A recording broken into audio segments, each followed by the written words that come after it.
তাহলে আমরা কি দেখলাম, প্রোক্যারিওটিক কোষের রেপ্লিকেশন, প্রোক্যারিওটিক রেপ্লিকেশন অর্থাৎ ইকোলাই ব্যাকটেরিয়া দিয়ে যদি রেপ্লিকেশন আমরা যদি দেখি, ইকোলাই ব্যাকটেরিয়া প্রোক্যারিওটিক ব্যাকটেরিয়া, তা প্রোক্যারিওটিক কোষ, তা প্রোক্যারিওটিক বা ইকোলাই কোষের ডিএনএ যদি আমরা দেখি, তা ইকোলাই কোষের ডিএনএ হচ্ছে সার্কুলার ডিএনএ, গোলাকার ডিএনএ, দ্বিতন্ত্রী ডিএনএ, এইভাবে দ্বিতন্ত্রী ডিএনএর ওই একটি অংশে একটাই রেপ্লিকন আছে, আর রেপ্লিকনের মধ্যে তার একটা নির্দিষ্ট সাইট যেখান থেকে রেপ্লিকেশনটা শুরু হবে তাকে বলছি আমরা অরিজিন বা অরিসি বলছি আমরা যাকে। স্বাভাবিকভাবে সার্কুলার ডিএনএ বা প্রোক্যারিওটিক কোষের ডিএনএ, আমি দ্বিতন্ত্রী ডিএনএ একবার রৈখিকভাবে এঁকে দিচ্ছি, এইভাবে তো থাকে না, তা দ্বিতন্ত্রী ডিএনএটা এইভাবে থাকে, পেঁচিয়ে থাকে, দুটো তন্ত্রী পরস্পর এইভাবে পেঁচিয়ে আছে, এইভাবে পেঁচিয়ে আছে দুটো তন্ত্রী, এইভাবে পেঁচিয়ে থাকে।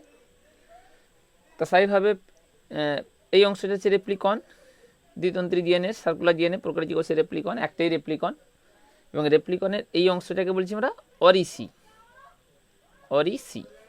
অরিজিন, এখান থেকে রেপ্লিকেশনটা শুরু হবে।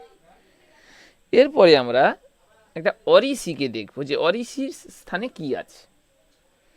অরিসিকে যদি আমরা দেখি, এই অংশটা আছে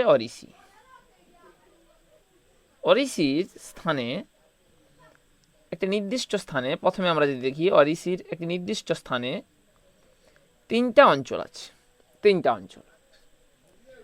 কি কি অঞ্চল না, এই অঞ্চলগুলো প্রত্যেকটা অঞ্চল হচ্ছে তোমার 13 বেস পেয়ার যুক্ত, মানে 13টা করে বেস পেয়ার যুক্ত তিনটা অঞ্চল, এই তিনটা অঞ্চল। এই জন্য এই প্রত্যেকটা অঞ্চল যেহেতু তার 13টা করে বেস, নিউক্লিওটাইড বেস দ্বারা গঠিত, এই কারণে এই অঞ্চলগুলোকে বলা হয় 13 মার অঞ্চল। তার কারণ হচ্ছে তিনটা অঞ্চল 13টা করে বেস পেয়ার দ্বারা গঠিত। অরিসি স্থানে কি বেস না, মূলত এগুলো হচ্ছে অ্যাডিনিন এবং থাইমিন সমৃদ্ধ বেস, অর্থাৎ এটি বেস সমৃদ্ধ।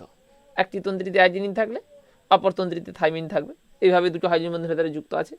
তো এই যে তিনটা অঞ্চল 13 মার অঞ্চল, প্রত্যেকটা অঞ্চলে বেশি কোন বেসগুলো দেখা যায় না, বেশি অ্যাডিনিন থাইমিন এটি বেস দেখা যায়, যার মধ্যে দুটো করে হাইড্রোজেন বন্ধনী আছে। 13 মার অঞ্চলের পরে, ঠিক তিনটা 13 মার অঞ্চলের পরে আরও 4টা সুনির্দিষ্ট অঞ্চল আছে, 4টা সুনির্দিষ্ট অঞ্চল। তবে এই অঞ্চলগুলো কিন্তু 9টা করে বেস পেয়ার দ্বারা গঠিত, 9টা করে বেস পেয়ার দ্বারা গঠিত। আমি আঁকলাম 9টা করে বেস পেয়ার, এই 4টা নির্দিষ্ট অঞ্চল, 9টা করে বেস পেয়ার অঞ্চল, 4টা, একে বলা হয় 9 মার বলা হয়। অথবা এই অঞ্চল 4টা অঞ্চলকে একত্রে বলবো আমরা ডিএনএ এ বক্স। এই 4টা অঞ্চলকে বলা হয় 9 মারকে বলা হয় ডিএনএ এ বক্স। তার কারণ এখানে একটা সুনির্দিষ্ট প্রোটিন যুক্ত হয়, যে প্রোটিনটাকে বলছি আমরা ডিএনএ এ প্রোটিন। এই স্থানে যুক্ত হয় বলেই তার নাম হয়ে গেছে ডিএনএ এ বক্স। তাহলে আমরা প্রোক্যারিওটিক কোষের রেপ্লিকনের অরিসি স্থানটাকে আমরা দেখছি, যে অরিসিটাকে যদি আমরা দেখি, দ্বিতন্ত্রী ডিএনএ অরিসি অঞ্চলটা, অরিসি স্থানে 3টা সুনির্দিষ্ট স্থান, প্রতিটি স্থান সুনির্দিষ্ট অঞ্চল, বেস সিকোয়েন্স, প্রতিটি অঞ্চল 13টা করে বেস পেয়ার দ্বারা গঠিত। তবে বেস পেয়ারগুলো বেশিরভাগ এটি সমৃদ্ধ, এটি মানে অ্যাডিনিন এবং থাইমিন সমৃদ্ধ, যেহেতু 13টা করে বেস দ্বারা গঠিত, একে বলছি আমরা 13 মার। আর 13 মার অঞ্চলের পরেই ঠিক 4টা অঞ্চল সুনির্দিষ্ট অঞ্চল, প্রত্যেকটা অঞ্চল 9টা করে বেস পেয়ার দ্বারা তৈরি, এই জন্য এই অঞ্চলগুলোকে বলছি আমরা 9 মার। এর আর একটা নাম আছে ডিএনএ এ বক্স। তার কারণ কি না, এই অঞ্চলে সুনির্দিষ্ট প্রোটিন যুক্ত হয়, সুনির্দিষ্ট প্রোটিন, হেক্সামার প্রোটিন যুক্ত হয়, 6টা ডিএনএ এ প্রোটিন, 6টা ডিএনএ প্রোটিন এভাবে যুক্ত হয়। DNA DNA A protein DNA A protein যুক্ত হয়, তবে অবশ্যই ডিএনএ প্রোটিনটা হচ্ছে ATP dependent protein, ATP dependent, অর্থাৎ এই ডিএনএ এ প্রোটিন কাজ করে এটিপির উপস্থিতিতে। তা স্বাভাবিকভাবে আমরা যদি দেখি, এই যে আমরা যদি এই যে DNA A protein, DNA B protein, DNA C protein, এখানে আমি লেখার সময় দেখো DNA capital D, small A, আর প্রোটিন লিখেছি এ, ক্যাপিটাল এ। যখন কোনো প্রোটিনের ক্ষেত্রে প্রোটিনটার নাম অ্যালফাবেট অক্ষরে লেখা হবে, ডিএনএ এ প্রোটিন, তখন আমরা ডিএনএকে কি লিখব না D capital, N small, A small. আবার ডিএনএ যদি আমরা দেখি DNA B protein, DNA B protein, প্রোটিনটা আছে ক্যাপিটাল অক্ষরে লেখা। সেক্ষেত্রে কোনো প্রোটিনের নাম যখন ক্যাপিটাল অক্ষরে হবে, অনলি ফর ক্যাপিটাল, তখন আমরা ডিএনএটিকে স্মল অক্ষরে লিখব, capital D, small N, small A. DNA B protein, DNA C protein, এইভাবে আমরা কীভাবে প্রোটিনের নামকরণগুলো করি এবং লিখি। অনেক ক্ষেত্রে নিয়ম মানা হয় না, তবে নিয়ম মানলে ভালো। আবার আমরা যদি ডিএনএ পলিমারেজ যদি দেখি, DNA polymerase, DNA helicase, DNA polymerase, DNA polymerase যদি দেখি, ডিএনএ পলিমারেজ, তখন কিন্তু আমরা ডিএনএ থেকে আমরা সম্পূর্ণ বড় করে লিখছি, 3টাই ক্যাপিটাল অক্ষরে লিখছি। তার কারণ পলিমারেজ ক্যাপিটাল অক্ষরে নেই, পলিমারেজ অ্যালফাবেট অক্ষর নেই, পলিমারেজ একটা ওয়ার্ড আছে।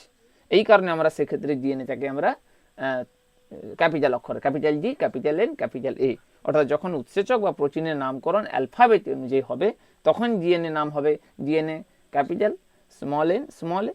আর যখন কোনো উৎসেচকের নাম ওয়ার্ড অনুযায়ী থাকবে, তখন ডিএনএটাকে কিন্তু আমরা ক্যাপিটাল অক্ষরে লিখব।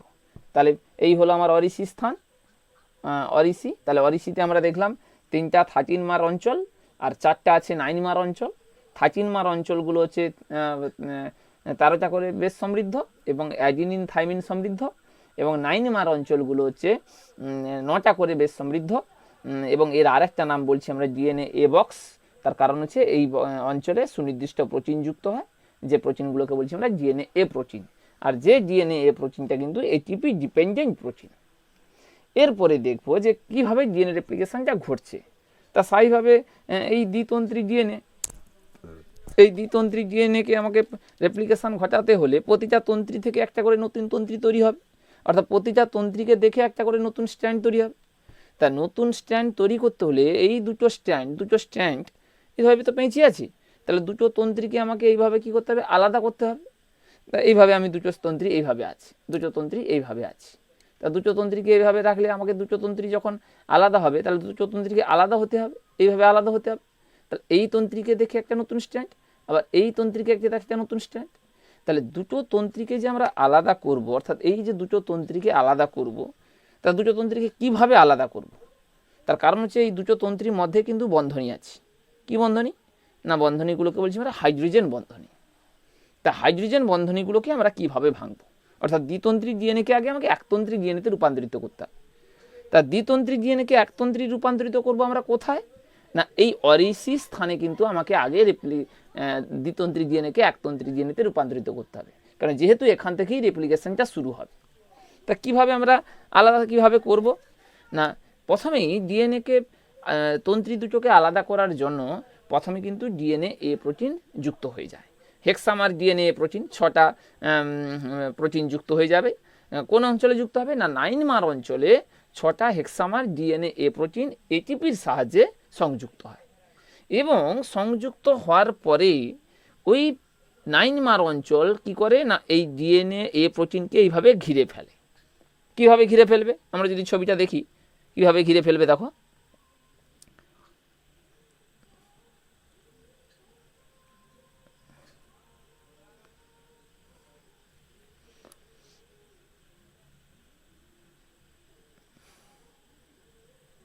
এইভাবে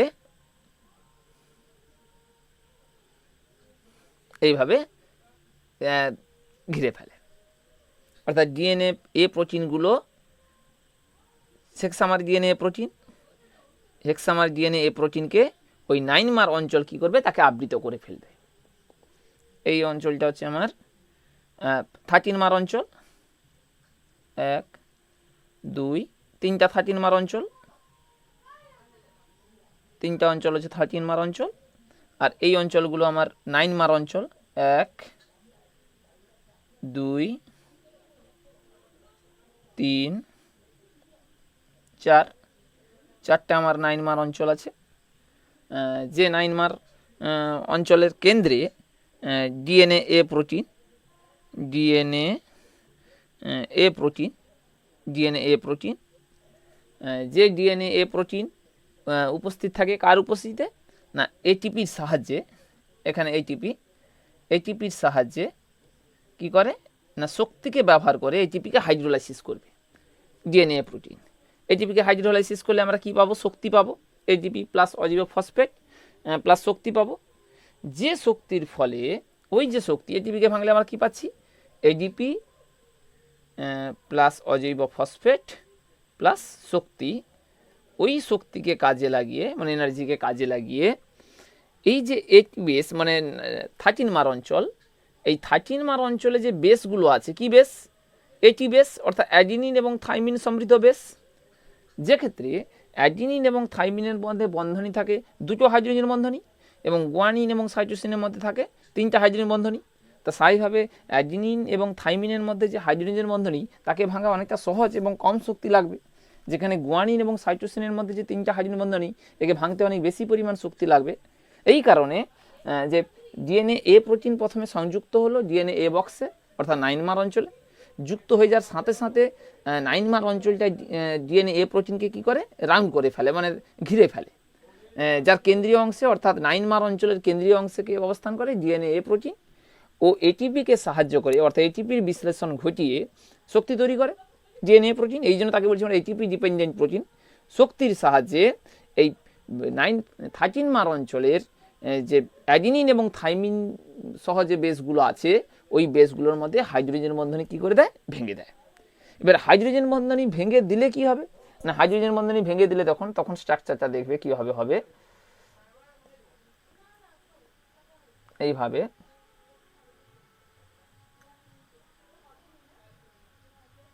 এইভাবে হচ্ছে, দেখো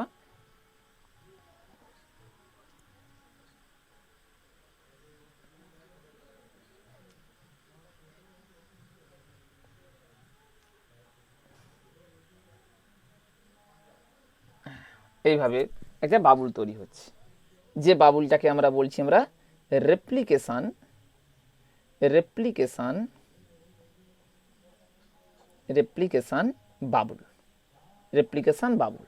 অর্থাৎ অ্যাডিনিন এবং থাইমিনের মধ্যে যে বন্ধনীগুলো ছিল, সেই বন্ধনীগুলো কী হয়ে গেছে, ভেঙে গেছে। ভেঙে যাওয়ার ফলে দুটো তন্ত্রী কী হয়ে গেছে, দুটো তন্ত্রী কী হয়ে গেছে, পরস্পর আলাদা হয়ে গেছে। আর যে কারণে আলাদা হয়ে যাওয়ার ফলে একটা বাবুল তৈরি হয়েছে, এই বাবুলটাকে বলছি আমরা রেপ্লিকেশন বাবুল। হাইড্রোজেন বন্ধনী, তা এই অংশে আছে আমার 9 মার অঞ্চলগুলো আছে, এই অঞ্চলে হাইড্রোজেন বন্ধনী, আর এই অঞ্চলটাকে বলছি আমরা রেপ্লিকেশন বাবুল। তাহলে এই যে রেপ্লিকেশন বাবুল, রেপ্লিকেশন বাবুল সৃষ্টি হওয়ার কারণটা কি, না 13 মার অঞ্চলে অ্যাডিনিন এবং থাইমিন সমৃদ্ধ বেসগুলো কী হয়ে গেছে, নিজেদের মধ্যে হাইড্রোজেন বন্ধনী ভেঙে দিচ্ছে, মানে শক্তির প্রভাবে হাইড্রোজেন বন্ধনী ভেঙে দিচ্ছে। আর যা হাইড্রোজেন বন্ধনী ভেঙে গেছে, দুটো তন্ত্রী পরস্পর থেকে আলাদা হয়ে গেছে। তাহলে এইভাবে, অর্থাৎ অরিসি স্থানে এইভাবে রেপ্লিকেশন বাবুলটা কিন্তু তৈরি হলো। কেন রেপ্লিকেশন বাবুলটা তৈরি করতে হবে অনলি ফর অরিসি স্থানে। প্রথমে রেপ্লিকেশনটা শুরু করতে হলে প্রথমে অরিসি স্থানেই কিন্তু রেপ্লিকেশন বাবুলটা গঠন করতে হবে। রেপ্লিকেশন বাবুল গঠন হওয়ার সাথে সাথে এইভাবে আমি এবার ছবি আঁকছি, যে এইভাবে ধরো আমার রেপ্লিকেশন বাবুল, এটা হলো আমার রেপ্লিকেশন বাবুল। এইভাবে এদিকে কিন্তু বাবুল তৈরি হয়নি, অর্থাৎ দ্বিতন্ত্রী ডিএনএগুলো এখানে কিন্তু হাইড্রোজেন বন্ধনী দ্বারা কি আছে, যুক্ত আছে। অনলি ফর এই অংশে আমার রেপ্লিকেশন বাবুলটা তৈরি হয়েছে। কোন অংশে, না এই 13 মার অঞ্চলে রেপ্লিকেশন বাবুলটা তৈরি হয়েছে। এটা হচ্ছে আমার রেপ্লিকেশন বাবুল। এই রেপ্লিকেশন বাবুলের উভয় দিকে, আমি যদি এটা মিডল পয়েন্ট ধরি, রেপ্লিকেশন বাবুলের উভয় দিকে রেপ্লিকেশন প্রক্রিয়াটা কিন্তু ঘটবে।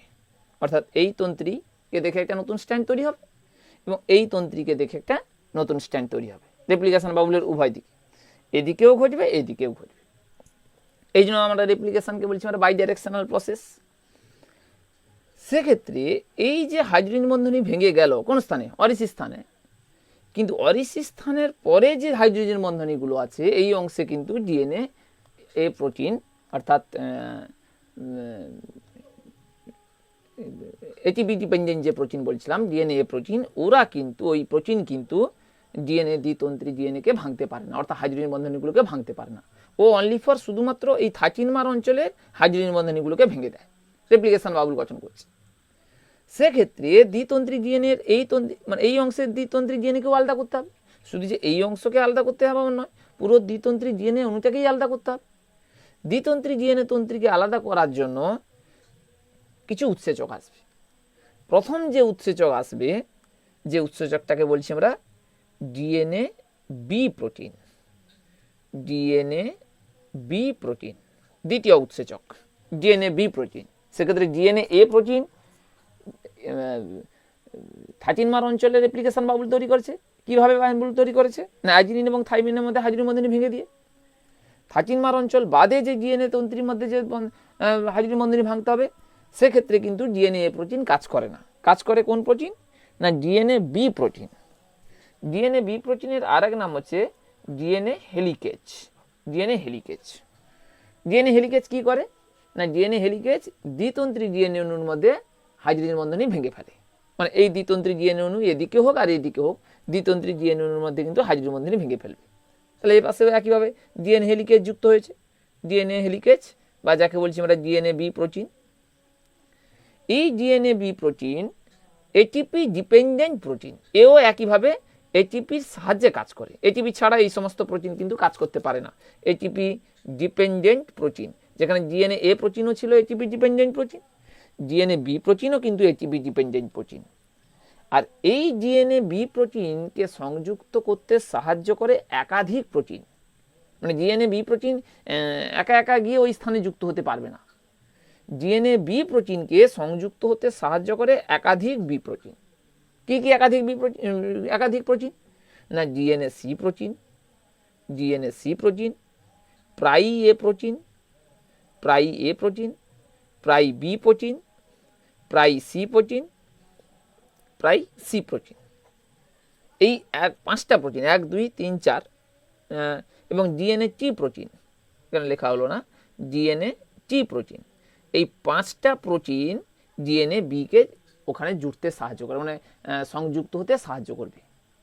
তাহলে কি হলো না, অরিসি স্থানে 13 মার অঞ্চলে রেপ্লিকেশন বাবুল গঠিত হচ্ছে, অ্যাজিনিন থাইমিনের মধ্যে হাইড্রোজেন বন্ধনী ভেঙে দিচ্ছে ডিএনএ প্রোটিন। অরিসি স্থান বাদে দ্বিতন্ত্রী ডিএনএ অণুর মধ্যে হাইড্রোজেন বন্ধনী ভাঙছে কে, ডিএনএ বি প্রোটিন। কেন রেপ্লিকেশন বাবুল শুধু এই অংশে তৈরি করলে হবে না, কেন আমাকে পুরো দ্বিতন্ত্রী ডিএনএ অণুটাকে কি করতে হবে, আলাদা করে দিতে হবে। মানে দুটো তন্ত্রীকে এদিকেও আলাদা করতে হবে, ওদিকে আলাদা করতে হবে। কিন্তু এই অংশে যে আলাদা হয়েছে হাইড্রোজেন বন্ধনী ভেঙেছে ডিএনএ প্রোটিন। অরিসি স্থান বাদে হাইড্রোজেন বন্ধনী ভাঙবে ডিএনএ বি প্রোটিন, যাকে বলছি আমরা ডিএনএ হেলিকেজ। ডিএনএ হেলিকেজ বা ডিএনএ বি প্রোটিনকে ওখানে সংযুক্ত হতে সাহায্য করে 5টা প্রোটিন। কি কি protein, DNA C protein, DNA T protein, pri A protein, pri B protein, pri C protein. এই 5টা প্রোটিন, এই 5টা প্রোটিন সহ ডিএনএ বি প্রোটিন, 5টা প্রোটিন সহ ডিএনএ বি প্রোটিন, একে আমরা একত্রে বলবো প্রাইমোজোম, প্রাইমোজোম, প্রাইমোজোম কমপ্লেক্স, প্রাইমোজোম কমপ্লেক্স। এই প্রাইমোজোম কমপ্লেক্স যুক্ত হয়ে যাবে কোন স্থানে, একটা সুনির্দিষ্ট স্থানে। এই স্থানে যুক্ত হলো, দুটো স্থানে যুক্ত হয়েছে। এই স্থানটাকে বলবো আমরা পিএএস। পিএএস, পিএস কথার অর্থ কি না, পিএএস কথার অর্থ হচ্ছে primosome, primosome assembling site, primosome assembling site. তাহলে কি হলো না, প্রাইমোজোম অ্যাসেম্বলিং সাইটে প্রাইমোজোম কমপ্লেক্স, প্রাইমোজোম কমপ্লেক্সের মধ্যে 6টা প্রোটিন আছে। তার মধ্যে হেড বা প্রধানকে ডিএনএ বি প্রোটিন, ওই হাইড্রোজেন বন্ধনীগুলোকে ভাঙবে, এইভাবে হাইড্রোজেন বন্ধনীগুলোকে ভেঙে ভেঙে যাবে, এদিকে যাবে ওদিকে যাবে। তবে ডিএনএ বি প্রোটিনকে জুড়তে সাহায্য করবে এই 5টা কমপ্লেক্স, 5টা প্রোটিন, তাকে বলছি আমরা প্রাইমোজোম কমপ্লেক্স প্রোটিন। প্রাইমোজোম কমপ্লেক্স প্রোটিন যুক্ত হয়ে গেল। যুক্ত হলে কি হবে না, যুক্ত হলে দ্বিতন্ত্রী ডিএনএর মধ্যে এই হাইড্রোজেন বন্ধনীগুলো কি হবে, আস্তে আস্তে ভাঙতে থাকবে। কিন্তু এই ডিএনএ হেলিকেজ যখন ভেঙে ভেঙে যাচ্ছে, মানে হাইড্রোজেন বন্ধনীগুলো ভেঙে ভেঙে যাবে, এদিকে যাচ্ছে ওদিকে যাচ্ছে, গমন করবে। কিন্তু এই যে অরিস স্থানে যে রেপ্লিকেশন বাবুল তৈরি হয়েছিল, কিভাবে বাবুল তৈরি হয়েছিল না, অ্যাডিনিন এবং থাইমিনের মধ্যে হাইড্রোজেন বন্ধনী ভেঙে গিয়ে বাবুল তৈরি হয়েছিল। সাপোজ এখানে অ্যাডিনিন, এখানে থাইমিন, যাতে এই বাবুলের অর্থাৎ রেপ্লিকেশন বাবুলের অ্যাডিনিন এবং থাইমিন পুনরায় যাতে হাইড্রোজেন বন্ধনী গঠন না করে, কারণ আবার তো পেঁচে যেতে পারে, কারণ ডিএনএ হেলিকেজ যত কেচে কেচে যাবে, এই অংশ দিকে যখন কেচে যাচ্ছে, এই অংশ দিয়ে যখন কেচে যাচ্ছে, তখন আবার দুটো তন্ত্রী অর্থাৎ রেপ্লিকেশন বাবুলের যে দুটো তন্ত্রী ডিএনএ তন্ত্রী পুনরায় আবার পরস্পর যুক্ত হয়ে যেতে পারে। যাতে যুক্ত হতে না পারে তার কারণে বা সেই কারণে একটা স্ট্র্যান্ডে, সিঙ্গেল স্ট্র্যান্ডে একটা টেট্রামার প্রোটিন যুক্ত হবে। টেট্রামার প্রোটিন, যে টেট্রামার প্রোটিনটাকে বলছি আমরা SSB protein. SSB single strand binding protein. SSB single strand binding protein একটা তন্ত্রীর সাথে যুক্ত হবে, যাতে দুটো তন্ত্রী পরস্পর যুক্ত হতে না পারে। অর্থাৎ রেপ্লিকেশন বাবুল, অর্থাৎ অরিস স্থানে যে রেপ্লিকেশন বাবুল গঠিত হয়েছিল, অরিস স্থানে রেপ্লিকেশন বাবুলে দুটো তন্ত্রী পুনরায় যাতে যুক্ত হতে না পারে, এই কারণে একটা তন্ত্রীর সাথে একটা প্রোটিন যুক্ত হয়ে গেল। কোন protein? Single strand binding protein. এখানে যুক্ত হয়ে গেল, এইখানে যুক্ত হয়ে গেল সিঙ্গেল স্ট্র্যান্ড বাইন্ডিং প্রোটিন। তবে single strand binding protein SSB protein, SSB single strand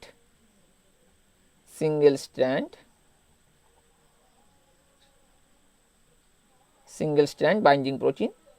এই যে সিঙ্গেল স্ট্র্যান্ড বাইন্ডিং প্রোটিন, এর আরেকটা নাম আছে, আমরা পড়বো। এই সিঙ্গেল স্ট্র্যান্ড বাইন্ডিং প্রোটিনকে বলা হয় এইচডি প্রোটিন বা এইচডিপি প্রোটিন। এইচডিপি কি না, হেলিক্স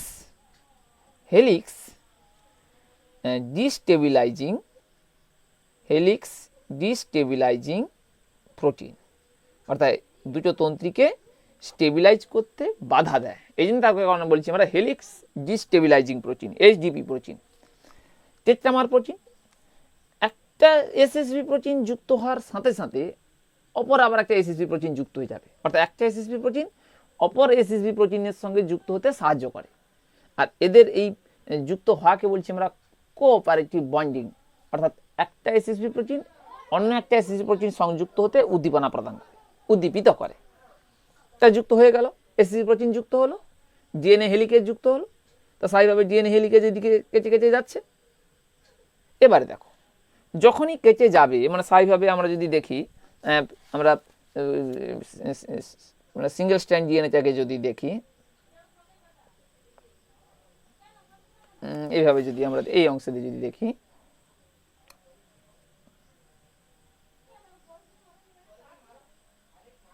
এইভাবে যদি আমরা সার্কুলার ডিএনএ, চক্রাকার ডিএনএ, দ্বিতন্ত্রী ডিএনএ এইভাবে পেঁচিয়ে আছে, এই যখন আমার অরিস স্থান,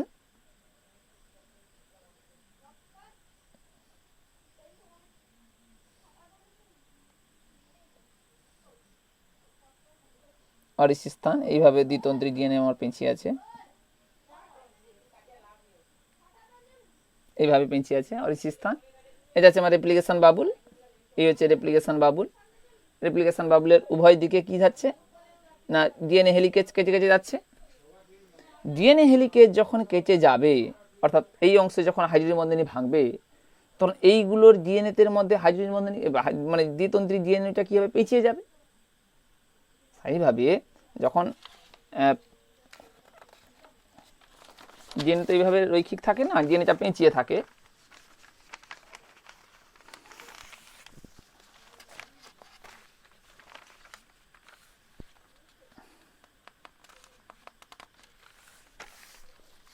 ডিএনএটা স্বাভাবিকভাবে পেঁচিয়ে থাকে। কিভাবে পেঁচিয়ে থাকে দেখো, রেপ্লিকেশন বাবুল,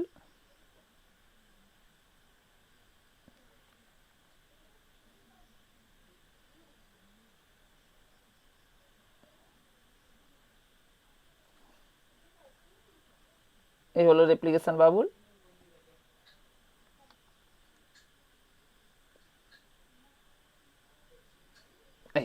রেপ্লিকেশন বাবুল। তাহলে এদিকে ডিএনএ হেলিকেজ কেটে কেটে যাচ্ছে, এদিকেও ডিএনএ হেলিকেজ হাইড্রোজেন বন্ধনী ভেঙে ভেঙে যাচ্ছে। ডিএনএ হেলিকেজ যখন হাইড্রোজেন বন্ধনী ভেঙে যাবে তখন এই অংশের ডিএনএগুলোতে কী হবে না, কয়েলিংটা পেঁচিয়ে যাবে, মানে ডিএনএর প্যাঁচটা কী হবে, বাড়বে। তাহলে ডিএনএর প্যাঁচ বেড়ে গেলে ডিএনএ হেলিকেজ তখন তাদের হাইড্রোজেন বন্ধনীগুলোকে ভাঙতে পারবে না বা ভাঙতে সমস্যা হবে, মানে হাইড্রোজেন বন্ধনীগুলোকে কাটতে সমস্যা হবে। তার কারণ কি না, যত কেটে কেটে যাবে তখন এর পেছনের দিকে প্যাঁচ কী হবে, ধীরে ধীরে বাড়বে, পেঁচিয়ে যাবে, কয়েলিংটা বাড়বে। সেই কয়েলিংকে কমানোর জন্য তৃতীয় একটা উৎসেচক আসবে। কি উৎসেচক? তাহলে এখানে আমার যুক্ত হয়েছে কে, ডিএনএ হেলিকেজ। ডিএনএ হেলিকেজ যুক্ত হওয়ার পরে কি আছে, এসএসবি প্রোটিন, এসএসবি প্রোটিন। তাই এইভাবে হাইড্রোজেন বন্ধনী ভেঙে ভেঙে যাচ্ছে। যাতে এই কয়েলিংটা কমে যায়, অর্থাৎ কয়েলিংটাকে কমাতে হবে, কয়েলিংটাকে কমাতে সাহায্য করে একটা উৎসেচক। কি উৎসেচক না, উৎসেচক হচ্ছে Toppo isomerase. Topo isomerase, topo isomerase. Topo isomerase দু ধরনের হয়, টোপো আইসোমারেজ 1, টোপো আইসোমারেজ 2।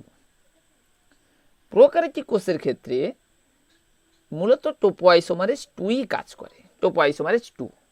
এটাও কিন্তু এটিপি ডিপেন্ডেন্ট উৎসেচক, অর্থাৎ এটিপির উপস্থিতিতে কাজ করে, এটিপি ডিপেন্ডেন্ট উৎসেচক টোপো আইসোমারেজ 2। কীভাবে কয়েলিংটাকে কমাবে না, টোপো আইসোমারেজ 2 ও এই যে দ্বিতন্ত্রী ডিএনএ ওখানে কি করবে না, কেটে দিবে।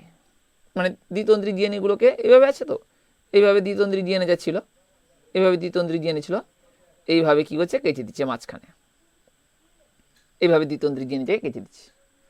যা কেটে দিবে প্যাঁচ কী হবে, মানে টেনশন বা চাপটা কী হবে, বেরিয়ে যাবে। আর চাপ বেরিয়ে গেলে তখন ডিএনএ হেলিকেজ আস্তে আস্তে কেটে কেটে যাবে। তা যেহেতু এখানে দ্বিতন্ত্রী ডিএনএ কেটে দিয়েছে টোপো আইসোমারেজ 2, তাহলে আবার পুনরায় ওইখানে কী হবে, জোড়া লাগাতে হবে। জোড়া লাগাতে সাহায্য করে আর একটা উৎসেচক, যে উৎসেচকটাকে বলছি আমরা লাইগেজ। লাইগেজ। তাহলে স্থায়ীভাবে রেপ্লিকেশান যে বাবুল আরও বড় হবে, এবং রেপ্লিকেশান বাবুল যখন বড় হবে তখন তার স্ট্রাকচারটা তৈরি হবে, দেখো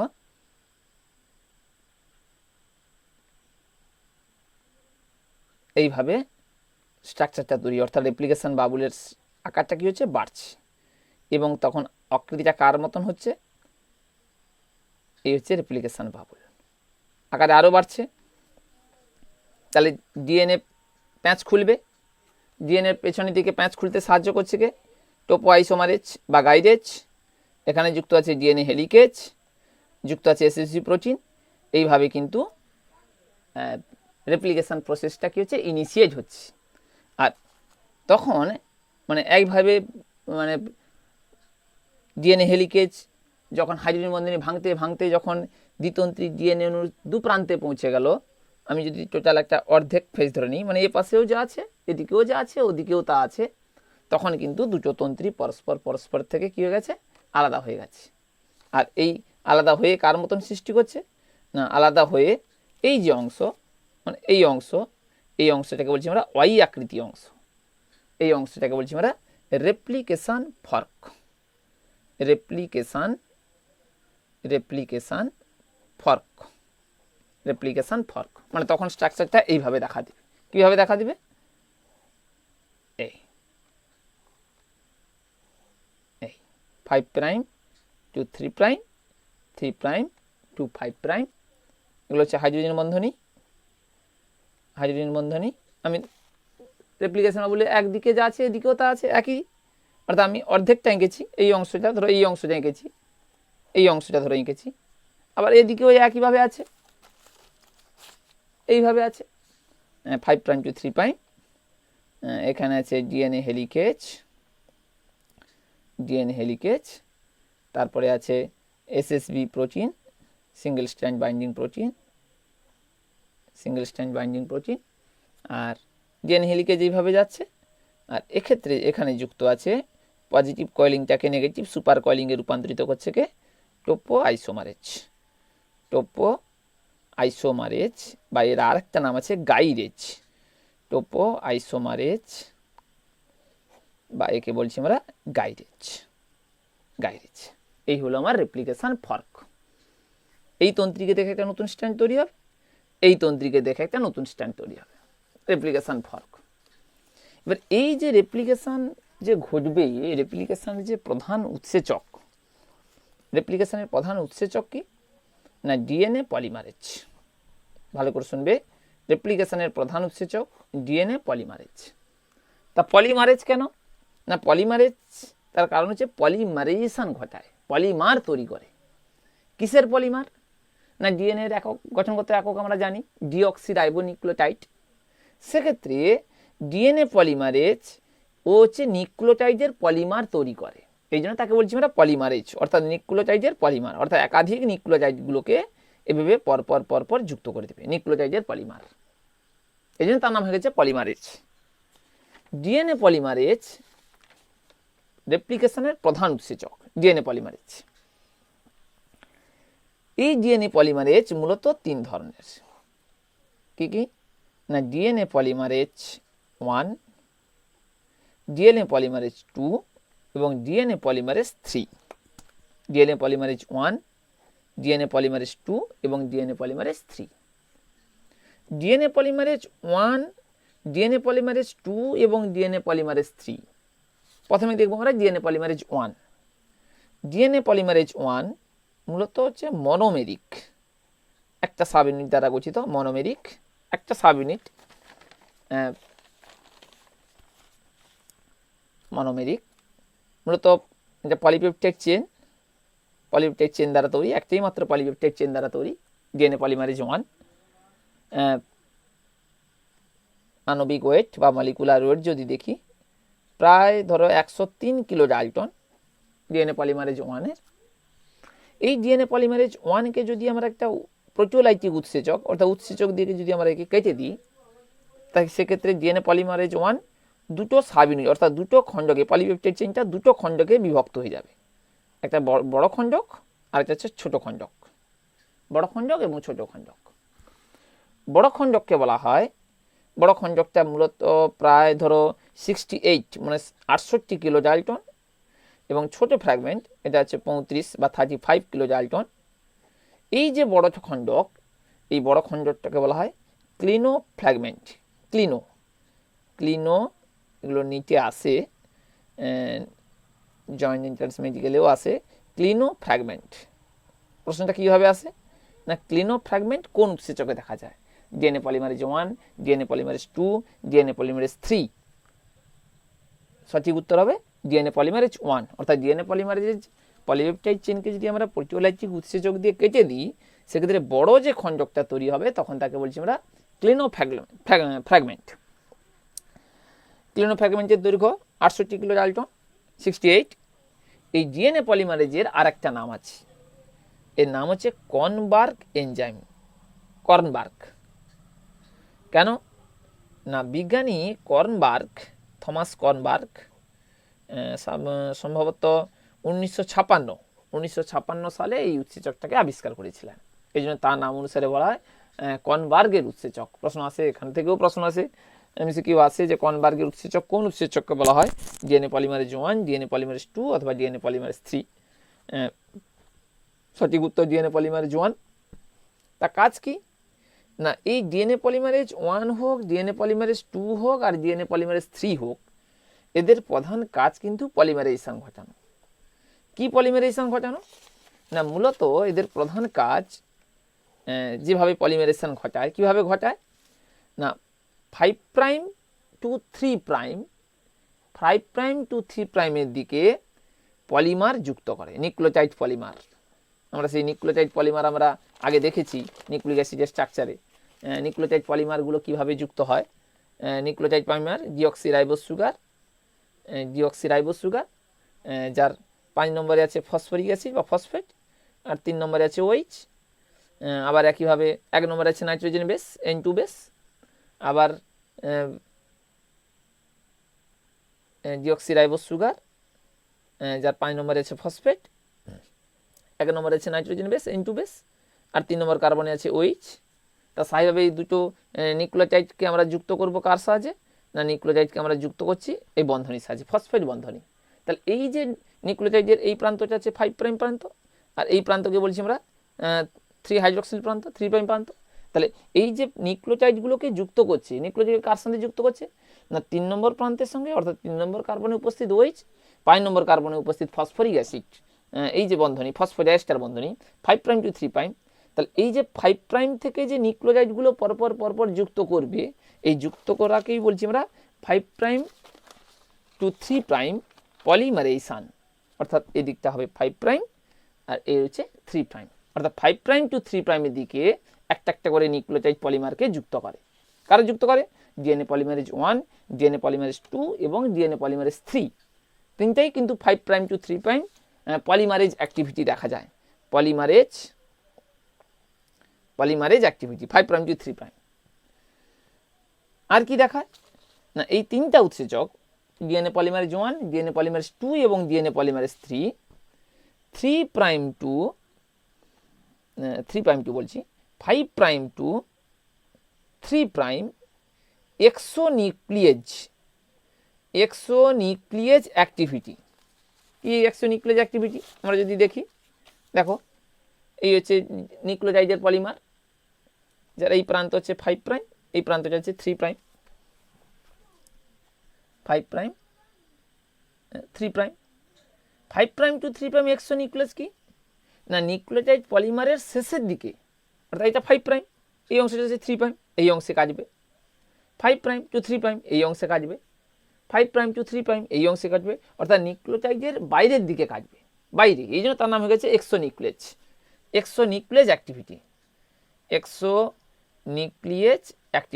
5 prime to 3 prime exonuclease activity. তাহলে আমরা দেখলাম যে এই ডিএনএ পলিমারেজ 1, ডিএনএ পলিমারেজ 2 এবং ডিএনএ পলিমারেজ 3 এই তিনটা উৎসেচকের কিন্তু কমন দুটো করে কাজ। কি কি কাজ না 5 prime to 3 prime polymerase activity এবং 5 prime to 3 prime exonuclease activity. Exonuclease কি না ডিএনএ অণু নিউক্লিওটাইডগুলোর শেষ প্রান্তের দিকে এরা কি করবে নষ্ট করবে, কর্তন করে দিবে, কেটে দিবে, এই জন্য তার নাম হয়ে গেছে নিউক্লিয়েজ। কিন্তু ডিএনএ পলিমারেজ 1 এর এক্সট্রা একটা কাজ আছে, স্টার চিহ্ন দিয়ে আমি দেখে লাগলাম এক্সট্রা কাজ। কি কাজ না 3 prime to 5 prime exonuclease activity দেখা যায়। এক্সোনিউক্লিয়েজ অ্যাক্টিভিটি এটা আসে, নিচেও আসে, এইচএস পরীক্ষাও অনেক সময় এমসিকিউতে দেয় যে 3 prime to 5 prime exonuclease activity কোন উৎসেচকে দেখা যায়? DNA polymerase 1, DNA polymerase 2, DNA polymerase 3। সঠিক উত্তরটা হবে ডিএনএ পলিমারেজ 1। তার কারণ হচ্ছে 5 প্রাইম টু কেন 3 prime to 5 prime exonuclease activity দেখায় আমি পরে বলবো, যখন আমরা ডিএনএ রেপ্লিকেশনের শেষের দিকে যাব। তা স্থায়ীভাবে ডিএনএ পলিমারেজ 1, ডিএনএ পলিমারেজ 2 এবং ডিএনএ পলিমারেজ 3 দুটো করে কমন কাজ, 5 prime to 3 prime polymerase activity এবং 5 prime to 3 prime exonuclease activity. তা অনলি ফর ডিএনএ পলিমারেজ 1 এর এক্সট্রাক্ট অ্যাক্টিভিটি যেটা হচ্ছে 3 prime to 5 prime exonuclease activity. এবারে চলে যাবো আমরা ডিএনএ পলিমারেজ 2। ডিএনএ পলিমারেজ 2 স্থায়ীভাবে এর আণবিক ভর মলিকুলার ওয়েট 120 ডালটনের মতো, প্রায় 120 ডালটন। এরও একইভাবে মনোমার অ্যাক্টিভিটি দেখায়, অর্থাৎ মনোমার হিসেবে থাকে। দুটো কাজ 5 prime to 3 prime exonuclease polymerase activity এবং 5 prime to 3 prime exonuclease activity 5 prime to 3 prime. সাধারণত রেপ্লিকেশনে ডিএনএ পলিমারেজ 2 কোনো ভূমিকা নেই, তবে কখনো কখনো ডিএনএ যদি ড্যামেজ হয়ে যায়, ডিএনএ যদি ক্ষয়ক্ষতি ঘটে, সেই ক্ষতিটাকে পূরণ করবে, ড্যামেজটাকে নিয়ন্ত্রণ করবে কে ডিএনএ পলিমারেজ 2, অর্থাৎ মেরামতি করে, ডিএনএ মেরামতিতে সাহায্য করে ডিএনএ পলিমারেজ 2। এবারে দেখবো আমরা ডিএনএ পলিমারেজ 3। ডিএনএ পলিমারেজ 3 রেপ্লিকেশনের প্রধান উৎসেচক এবং মেন উৎসেচক এবং সবচেয়ে বড় উৎসেচক। মলিকুলার ওয়েট প্রায় 600 কিলো ডালটন। ডিএনএ পলিমারেজ 3 কি দিয়ে তৈরি না প্রায় 10টা পলিপেপটাইড চেন আর 10টা সাব ইউনিট, 10টা অধ একক এবং 10টি করে 10 পলিপেপটাইড চেন, 10টা পলিপেপটাইড চেন দ্বারা তৈরি। কি কি সাব ইউনিট না সাব ইউনিটগুলো হচ্ছে আলফা, বিটা, আমি এখানে লিখি alpha epsilon, theta, beta, tau, gamma, delta prime, chi আর সাই। এই 10টা সাব ইউনিট দ্বারা তৈরি। আলফা, এপসাইলন, থিটা, বিটা, তারপর হচ্ছে টাউ, গামা, ডেল্টা প্রাইম, কাই এবং সাই। এই 10টা পলিপেপটাইড চেন দ্বারা ডিএনএ পলিমারেজ 3 তৈরি। তার মধ্যে আলফা, এপসাইলন এবং থিটা এই 3টা সাব ইউনিটকে বলা হয় কোর পলিমারেজ। একে বলা হয় কোর পলিমারেজ। অর্থাৎ মেনলি যে ডিএনএ পলিমারেজ 3 অর্থাৎ নিউক্লিওটাইড পলিমারগুলোকে যে যুক্ত করে, অর্থাৎ ডিএনএ তন্ত্রীর সময় এখানে যখন রেপ্লিকেশনটা হবে, যখন আমরা দেখব 3' to 5', 5' to 3' দিকে রেপ্লিকেশনটা হবে। তাহলে এইভাবে যে নিউক্লিওটাইড পলিমারগুলোকে যে পরপর যুক্ত করবে, এই যুক্ত করার কাজটা মেনলি করে কে না এই আরএনএ পলিমারেজ কোর পলিমারেজ, যেটাকে বলছি আমরা পলিমারেজ 3 কোর পলিমারেজ কোরটা গঠিত হয় কোন কোন সাব ইউনিট দিয়ে? আলফা, এপসাইলন এবং থিটা। আর বিটা এই অংশটাকে বলা হয় স্লাইডিং ক্যাম্প। প্রশ্ন আসে যে পলিমারেজ 3 কোন সাব ইউনিটটা স্লাইডিং ক্যাম্প হিসেবে কাজ করে? স্লাইডিং ক্যাম্প পড়বো আমরা। স্লাইডিং ক্যাম্পের সম্পর্কে আমরা একটু পড়বো। স্লাইডিং ক্যাম্প এই হচ্ছে আরএনএ পলিমারেজ 3। ওকে, তাহলে DNA polymerase 1, DNA polymerase 2, DNA polymerase 3, অর্থাৎ রেপ্লিকেশনটা শুরু হবে এই ডিএনএ পলিমারেজ দিয়ে। সেক্ষেত্রে আমরা তাহলে আজকে দেখলাম কি না রেপ্লিকেশন কোথায় ঘটছে? না রেপ্লিকেশন ঘটছে প্রোক্যারিওটিক কোষে রেপ্লিকেশনটা ঘটছে অরিসি স্থানে। আমরা যদি সজ্জা বিন্যাসটা দেখি বা অরিসি স্থানে যদি একটু গঠন দেখি, স্বাভাবিকভাবে 13 মার অঞ্চল, 9 মার অঞ্চল, ডিএনএ প্রোটিন যুক্ত হলো, যুক্ত হয়ে অরিসি স্থানে রেপ্লিকেশন বাবুল গঠিত হলো, রেপ্লিকেশন বাবুল গঠিত হয়েছে, অর্থাৎ রেপ্লিকেশন প্রক্রিয়াটা শুরু হবে। আর এই স্টেপটাকে বলছি আমরা ইনিশিয়েশন ফেজ, অর্থাৎ রেপ্লিকেশনে প্রস্তুতি হলো। পরের ক্লাসে আমরা রেপ্লিকেশন কিভাবে সিনথেসিস হয়, অর্থাৎ ডিএনএটা কিভাবে ইলনগেট হয়, প্রসারণ হয়, সেটা আমরা পড়ব। ওকে।